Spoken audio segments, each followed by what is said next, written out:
Olá, a paz do Senhor. Neste domingo estudaremos a lição de número 10, com o tema A Promessa do Espírito.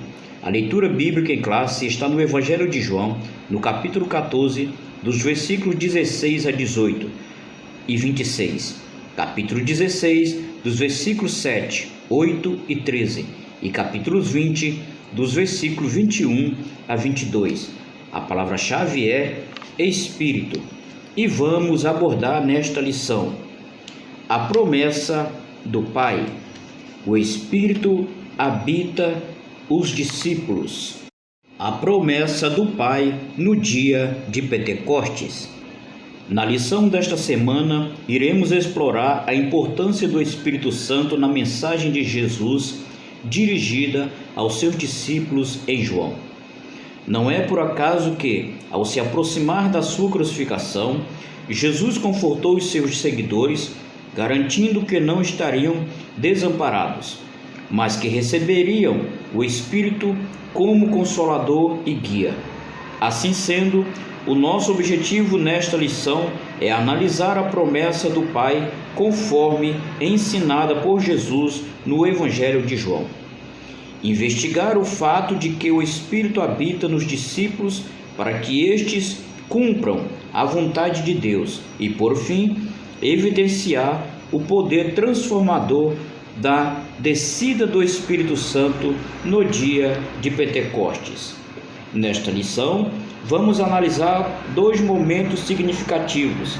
Em primeiro lugar, a afirmação de Jesus aos seus discípulos de que eles receberiam o Espírito Santo, que inicialmente atuaria na vida do pecador para promover a conversão em relação ao pecado, justiça e juízo.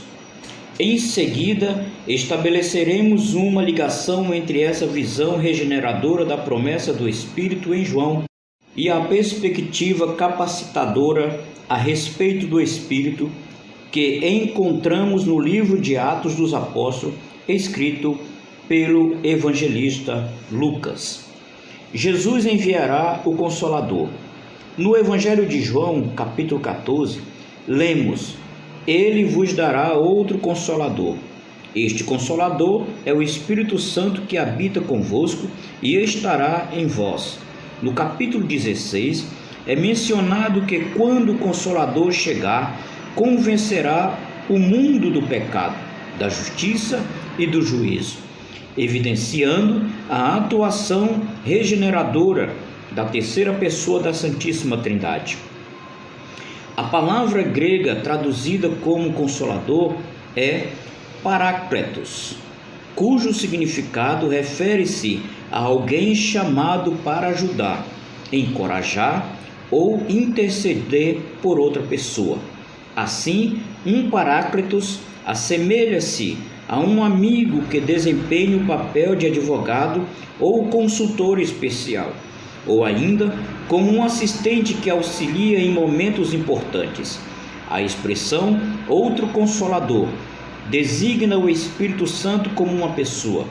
O termo grego allos significa outro, indicando assim a distinção dele em relação a outros indivíduos da mesma natureza, reafirmando a singularidade do Espírito Santo em relação às outras duas pessoas da Trindade, mas também a sua igualdade com elas.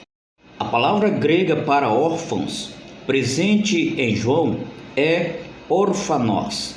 Quando Jesus morreu, os discípulos sentiram-se órfãos. Deve ter sido difícil aceitar o fato de que o Senhor, o Cristo de Deus, estava morto. Não foi por acaso que nosso Senhor chamava os seus discípulos de filhinhos. Nesta relação pessoal entre Jesus e os seus discípulos, nosso Senhor garantia que eles nunca ficariam órfãos, desamparados ou desprezados. O versículo 22 do capítulo 20 de João relaciona-se com o precedente de maneira diferente. O termo ou não ocorre na narrativa aqui. João declara que, havendo dito isto, Jesus sopra sobre eles e diz: receber o Espírito Santo. Tentemos explicar o que isto significa para os leitores, ouvintes de João, quando ele escreveu. Embrenhemo-nos pouco a pouco pela evidência para alcançarmos uma interpretação mais provável. Os temas de sopro, respiração, doação de vida, criação e o Espírito estão associados em muitos textos, tanto bíblicos quanto extra-bíblicos. Note, por exemplo, o agrupamento destes temas nos seguintes textos do Antigo Testamento: Gênesis capítulo 2, versículo 7, 1 Reis 17, 21, Salmo 104, Ezequiel 37. Fora do cânon do Antigo Testamento, esta crença bíblica tornou-se importante conceito teológico. Sabedoria 15:11, Baruque 23. Em Gênesis, Midrash Rabbah, 2 destes textos são comentados: Gênesis 2:7 e Ezequiel 37. O sopro como um ritual simbólico, a doação acompanhante do Espírito e a resultante vida ou criação estavam profundamente enraizados nas tradições bíblicas. As palavras e ações de Jesus teriam sido bem entendidas. Ademais, com isto, uma das técnicas de Hillel aparece novamente, o que é verdade acerca de Deus no Antigo Testamento. Também é verdade acerca de Jesus. Como Deus criou Adão e depois Israel, dando o Espírito, assim Jesus, na qualidade de Deus, criou a igreja dando o Espírito. O aparecimento de Jesus em João 20 refere-se ao período compreendido entre a Páscoa e o dia de Pentecostes. Após a ressurreição, o Senhor glorioso aparece aos seus discípulos. Na Páscoa, o Cordeiro da expiação foi sacrificado, sendo Jesus o Cordeiro de Deus, conforme estudado ao longo do trimestre. No entanto, 50 dias depois da Páscoa, celebrava-se a festa da colheita no dia de Pentecostes. Foi ao final deste dia, ainda não concluído, após Jesus ter feito a promessa de recebimento de poder, que de repente ocorreu um acontecimento extraordinário, o derramamento do Espírito Santo. Observamos que durante o ato de conversão, o Espírito Santo realiza a regeneração. Contudo, desde que se dá esta obra regeneradora do Espírito, é necessário que os salvos sejam cheios do Espírito e revestidos de poder para testemunho do Evangelho. Assim sendo, especialmente no livro dos Atos dos Apóstolos, os teólogos associam ser cheio do Espírito ao batismo no Espírito Santo, como descrito quando dizemos: todos foram cheios do Espírito Santo e, consequentemente, começaram a falar em outras línguas, conforme o Espírito Santo lhes concedia que falassem. O batismo no Espírito Santo constituiu uma experiência profunda na vida dos discípulos já regenerados em Cristo, e essa experiência não se limitou àquele único dia.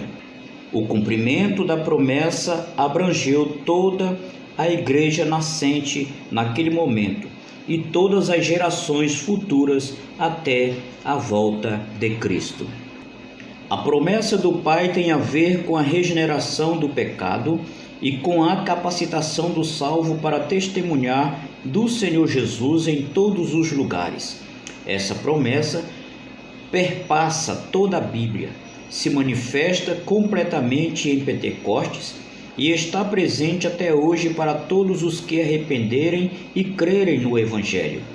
Até a volta do Senhor Jesus, a promessa do Pai pode se manifestar na vida do pecador, regenerando-o na vida do salvo, batizando-o no Espírito Santo.